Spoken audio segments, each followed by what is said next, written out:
আসসালামু আলাইকুম এভরিওয়ান, আমি সাবানা। আমি এই ফার্স্ট টাইম আমার হাজব্যান্ডকে দিয়ে ব্লগটা শুরু করলাম। কোনো দিনও তো ক্যামেরার সামনে নিজের ইচ্ছে অনুযায়ী আসতেই চায় না। আজকে তাই একটু লুকিয়ে লুকিয়ে আমি ভিডিও করে নিলাম। এই নতুন টি শার্টটা কিনেছে, পরে ওনাকে খুব সুন্দর লাগছিল, তাই লুকিয়ে ভিডিওটা করে নিয়েছি। উনি কিন্তু টেরও পায়নি। আসার আগে আমাকে কল করেছিল যে আমার জন্য একটা গিফট নিয়ে আসবে। আমি তো বুঝতেই পারছিলাম না যে কী গিফট আনবে। এনে নিয়ে আমার সামনে এই ব্লুটুথ বক্সটা দিল। আমি তো পুরো অবাক হয়ে গিয়েছি যে কী এনেছে আমার জন্য। খুব খুশি হয়েছিলাম, কারণ আমি রিলস বানাতে গেলে গান শুনতে পেতাম না, ঠিকঠাক রিয়াকশানও দেওয়া হতো না।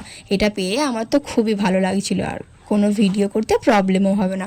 তোমাদের এই বক্সটা কেমন লাগছে বলো। আমার হাজব্যান্ড তো আমাকে খুশি করার জন্য কত কী করে, আর হাজব্যান্ডরা পাশে না থাকলে কোনোদিনও কেউ সাকসেসফুল হতে পারে না।